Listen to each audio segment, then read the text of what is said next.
The 2022 quarterback class has a strong case for being one of, if not the worst quarterback class of all time. Here comes Ritter. He was just able to get away from the pressure, but he throws a pick. Based on mock drafts, many were expecting there to be 3, 4, possibly 5 drafted quarterbacks in the first round of 2022. And prior to the draft, there was a general vibe that this was considered one of the weakest classes in recent memory. It was a pretty common consensus that even though people considered this a weak class, teams desperate for quarterbacks were going to lead teams to drafting these guys earlier. That's why so many mock drafts predicted multiple quarterbacks off the board on day one.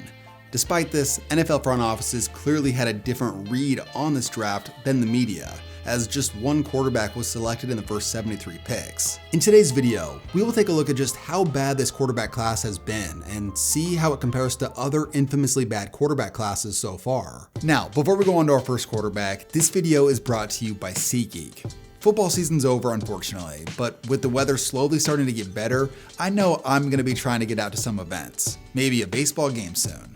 And with over 70,000 events available every day on SeatGeek, including concerts, sports, festivals, and more, there's definitely something you'd enjoy, so why not go do something? With over 35 million downloads, SeatGeek is the #1 rated ticketing app, and SeatGeek has your back. Each ticket is rated on a scale of 1 to 10, so you know you're getting a good deal. So look for the green dots. Green means good and red means bad. Plus, every ticket is backed by their buyer guarantee, and for first-time users of SeatGeek, use my promo code KTO for $20 off tickets. That's $20 off your first purchase with promo code KTO. Make sure you click the link in the description to download the app and have the code automatically added to your account so you can use it later. Shout out to SeatGeek for the sponsor. Now, let's get back to the video. The Pittsburgh Steelers select Kenny Pickett, quarterback. I love the pick.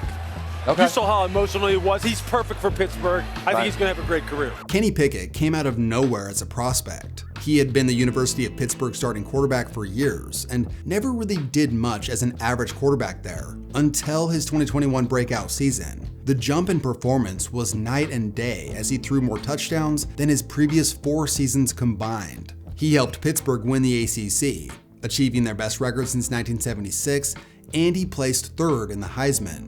As a prospect, he was considered the most pro-ready of the class, but with that, there were question marks. He was limited physically, and this didn't make him the ideal first-round talent.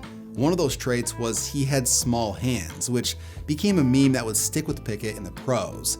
Just 3 months after Big Ben retired, the Steelers had drafted their first quarterback in round 1 since Big Ben was selected in 2004. With big shoes to fill, Pickett first started on the bench behind Mitch Trubisky. He eventually got his first action in the second half of their 4th game after Trubisky was benched for poor performance. On his first career pass, he threw a pick. This set the tone for that day, and early on into his tenure. Technically, he completed every pass in that game. He threw 13 passes with 10 completions and 3 interceptions in a 24-20 loss. Tomlin named Pickett the starter after that game, and Pickett proceeded to start 12 games. Things started off rocky with turnovers, but he stabled out his play and improved his performance by the end of the season, which included 2 clutch game-winning drives in Week 16 and 17. Despite mediocre numbers, fans expressed optimism after the season due to the improvement they saw by the end. They really felt like they had a developing, clutch young quarterback that was only going to get better. Well, that didn't happen. Pickett in the middle, he's intercepted. 2023 was brutal. The offense was unwatchable for most of the season with him out there. As 5 of his 12 starts, he had less than 130 passing yards, and he didn't throw that many touchdowns all season. Pickett dealt with injuries all year, and in Week 13, an ankle sprain would land him on the sideline for the rest of the season. Pickett was reactivated in Week 18 and their wildcard game. However, Tomlin chose to roll with Mason Rudolph in those games because he didn't think Pickett's play in practice was good enough, and they were also riding the hot hand with Rudolph. Having the chance to step back and be on the sidelines and see the game from a different perspective hasn't allowed you to see anything different, learn anything, and take some lessons from it? No. With just 2 seasons under his belt, it was clear the organization didn't have much faith in Pickett for the long term. After all, he was a low-ceiling, pro-ready prospect who didn't exactly look ready to be a capable starter in the pros.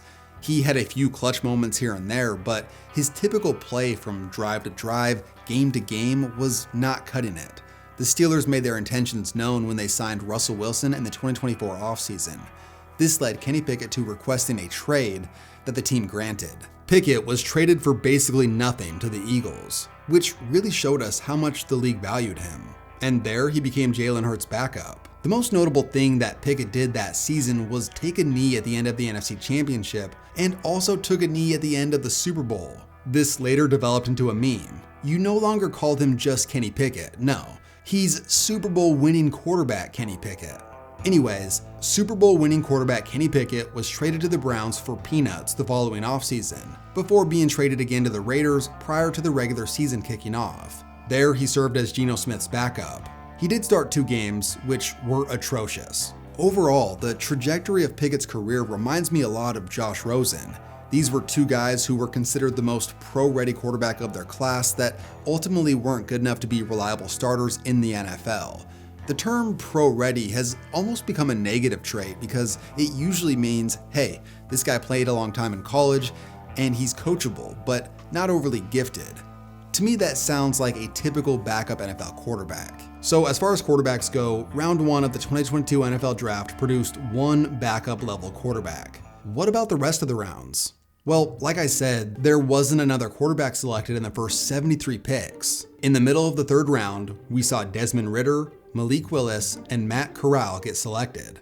Corral never played a snap and is out of the league. Ridder was a part-time starter in Atlanta who was bad enough that they got rid of him after year 2, and now he's a fringe practice squad level player with the Packers. And lastly, for the 3rd round, we have Malik Willis.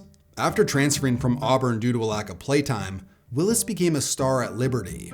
Compared to other prospects, he played nobodies, but his physical gifts were undeniable. He was a gifted athlete and possessed excellent arm strength, which made people believe he was worthy of a top 10 pick. However, he was also really raw, inaccurate, and relied on its athleticism to dominate lesser opponents. That's not how you win in the NFL, and because of this, no one really could predict where he was going to be drafted. But it was very surprising to see him drop all the way to round 3. After that, he sort of disappeared for a while. He became the developmental backup behind Ryan Tannehill in Tennessee, but then they drafted Will Levis the following season. In 2 years, Willis saw very little playtime and looked completely overwhelmed when he was out there. After just his 2nd season, the Titans felt ready to focus on Will Levis and move on from Willis. They traded him to the Packers for a 7th round pick. In 2 years, Willis has served as Jordan Love's backup. And despite only playing in a few games, the conversation around this guy has completely shifted. My arrow up, and this might be, this is the biggest freaking arrow ever, is Malik Willis. You've been hearing me talk about Malik Willis. I'm going to say it one more time. Malik Willis is an NFL starting quarterback, and not just an NFL starting quarterback, like we'll have him be a bridge quarterback. Malik Willis is a budding superstar NFL quarterback. He started 2 games in 2024. Which were both incredibly impressive.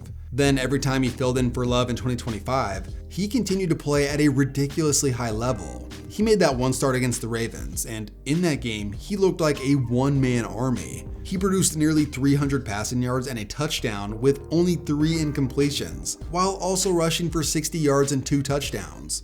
Although Lamar wasn't playing that day, Willis looked a lot like him, and people really took notice. In the 2026 offseason, Willis became the most highly sought after quarterback on the market despite only starting 3 games in 2 years for Green Bay.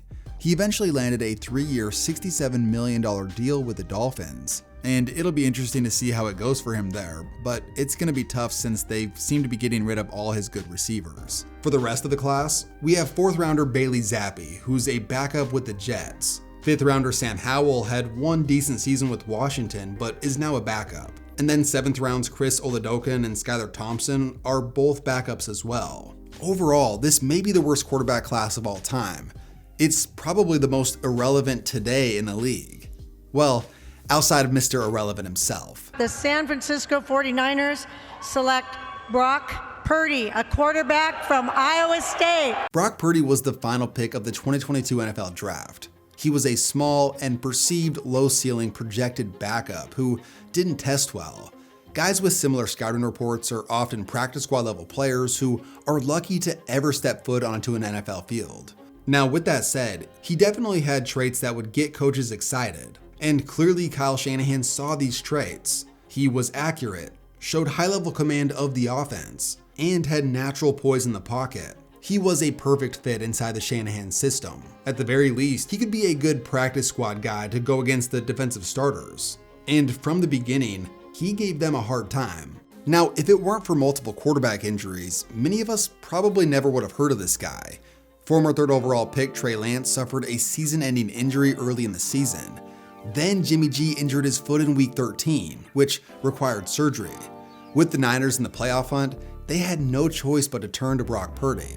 In 5 starts to end the season, Purdy absolutely dominated. He's in trouble, but keeps it alive and finds Mitchell. Improvisation. He not only was the team's best performing quarterback, he was elevating the guys around him. The team went 5-0 with Purdy, as he put up one of the highest passer ratings in the NFL. The dude was clearly a better athlete than scouts had given him credit for, and amazingly, his level of play elevated in the postseason. In his playoff debut, he put up over 340 total yards and 4 touchdowns. After defeating the Cowboys the following week, the Niners were 1 game away from reaching the Super Bowl. Unfortunately, Purdy injured his elbow in the first quarter, and it basically ended the game right then and there. It was a heartbreaking way to end the season, and Purdy's elbow required 6 months to heal from the torn UCL in his throwing elbow. Despite this setback, he came back the following season and proved that his rookie year wasn't a fluke. Purdy would put up league highs in touchdown percentage, yards per attempt, and passer rating on his way to finishing as an MVP candidate. Beyond this, the Niners dominated with him, and they would once again go on another playoff run. With a healthy Purdy, they reached the Super Bowl, a game that nearly saw Purdy lead them to a last-minute victory. But of course, Patrick Mahomes happened, and the Chiefs won in overtime. 2024 was a rough season for everyone as the Niners missed the playoffs. Even though it was a down year, Purdy still performed above average by league standards. In 2025, he missed half the season due to injury, but when he returned, Purdy had a late season stretch for the ages. He had that 3-game stretch against Tennessee, Indianapolis, and Chicago that were MVP level dominant. Amazingly, he had given the Niners the chance at the number 1 seed despite all the tough injuries they had dealt with, but they couldn't get it done in the season finale. He did help the Niners somehow pull off a wildcard victory against Philly, but their team was too beaten up to do much of anything versus Seattle. Overall, the story of Brock Purdy is an amazing one. He clearly was undervalued in the draft process and has proven to be the best quarterback in the class. He landed a 5-year, $265 million extension in May of 2025. And when healthy, he has proven to be worth every penny. Alright, let's compare the 2022 quarterback class to some of the other historically bad ones and see if it's the worst. Turns out, it's probably not the worst. That honor probably goes to either 2007 or 2013. 2007 had possibly the biggest bust of all time in Jamarcus Russell. As a whole, it only produced 2 multi-year starters, and its best quarterback is Trent Edwards, who was thrust into the starting job as a rookie and was pretty mediocre for 2.5 years before becoming a backup. His nickname is literally Captain Checkdown. Now, what's crazy is 2013 may be worse. E.J. Manuel was the only first rounder, and he was a bust. Beyond him, the class only produced 1 multi-year starter in Geno Smith. And if it weren't for Smith's career renaissance in his mid-30s, there would be no debate that this was the worst class. 2021 has to be the most disappointing. It had 5 first-round quarterbacks, all of whom didn't live up to expectations. Although Trevor Lawrence does seem to have found a groove with head coach Liam Cohen. But it's been a tough process to this point, considering his hype coming out of college. And finally, for 2022, I think it may qualify as the least hyped class of any of these, considering it only had 1 quarterback in the first 73 picks. And it only had 9 quarterbacks total drafted, which was the lowest of any of these classes. Now, 2021 and 2022 still have time to prove themselves compared to the other classes. And looking specifically at 2022, there's a chance that Malik Willis develops into a solid starter in the near future. And Brock Purdy can continue to provide a spark for the 49ers. Honestly, if it weren't for him overcoming the odds of being the last pick in the draft, it may not be the worst, but it would probably be the most irrelevant quarterback class of all time. Short here. Purdy has one-on-one. George Kittle, goodbye! Heave ho and a touchdown!